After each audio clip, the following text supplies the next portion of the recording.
રાજકોટમાં આવાસ યોજનાને લઈને કોંગ્રેસ દ્વારા પ્રદર્શન કરવામાં આવ્યું। મફતિયાપરાના લોકોને આવાસ ફાળવવાની માંગ કરવામાં આવી।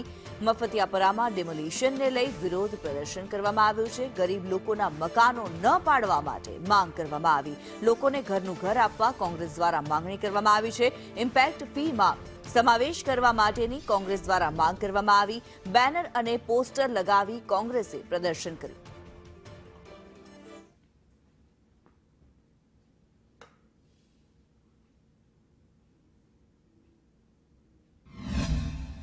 રાજકોટના જંગલેશ્વર સહિતના શહેરમાં આવેલા મફતિયાપરા બચાવવા માટે કોંગ્રેસ મહાઆંદોલનના મંડાણ કરી રહી છે અને અહીંયા મોટા પ્રમાણની અંદર કોંગ્રેસી કાર્યકર્તાઓ આગેવાનો પૂર્વ ધારાસભ્ય ઇન્દ્રિન રાજગુરુ સહિતના અહીંયા એકત્ર થયા છે। સિવિલ હોસ્પિટલ ચોક ખાતે બાબા સાહેબની જે પ્રતિમા છે તેની નીચે તમામ લોકો જે બેઘર છે એમના ઘરના ઘર માટે એકત્ર થયા છે। વસંતભાઈ, વિરોધ આજથી શરૂ થયો છે, આંદોલનના મંડાણ થયા છે, કઈ રીતે આયોજન?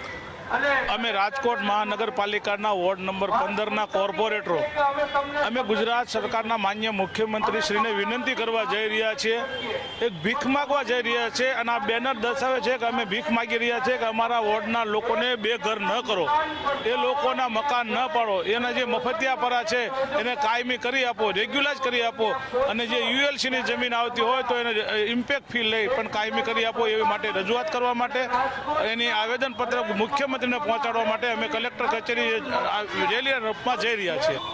લગભગ 1.5 લાખ લોકો મફતિયામાં રહે છે, જેને એની રોજી રોટી નહોતી મળી રહેતી, માટે એ રાજકોટમાં આવીને વૈસા એનું મકાન ત્યાં બનાવ્યું અને આ રાજકોટને રાજકોટ બનાવવાનું મજૂરી દ્વારા કામ પૂરું પાડ્યું। ત્યારે એને હવે મફતિયા ગણવા અને હવે પાડી નાખવા। શું કામ? તો કે ભાજપને એમાં વેપાર કરવો છે અને સરકાર ખુદ ભાજપના વેપારમાં સામેલ થાય અને એમાં કલેક્ટરને, મ્યુનિસિપલ કમિશનરને, પોલીસ કમિશનર એ બધા એનો હાથો બની અને એને ભાજપના ભ્રષ્ટાચારમાં સહયોગ આપે, ત્યારે એક જ રસ્તો રહે છે કે અમે જે ગરીબ લોકો છે એનો અધિકાર છે, એ માલિક, એ દેશના માલિક પણ છે, ત્યારે 25 વારની જગ્યાનો એનો અધિકાર કહેવાય, મફતિયું ન કહેવાય, એને રેગ્યુલરાઇઝ કરી દેવાની માગણી સાથે આજે અમે કલેક્ટરને આવેદન દેવા જઈ રહ્યા છીએ। બિલકુલ, તો જે નાગરિકો છે ભારત દેશના, એમને અધિકાર છે, બંધારણની અંદર અધિકાર આપેલો છે કે ઘરનું ઘર હોવું જોઈએ એમનું, અને એમના હક માટેની લડાઈના આંદોલનના મંડાણ છે એ રાજકોટના સિવિલ હોસ્પિટલ ચોકથી કોંગ્રેસે કર્યા છે। આગામી દિવસોની અંદર આ રેલી બાદ પણ અલગ અલગ કાર્યક્રમો દ્વારા વિરોધ કરવામાં આવશે। કેમેરામેન વિપુલ બોરીચા સાથે મયુર સોની, સંદેશ ન્યૂઝ, રાજકોટ।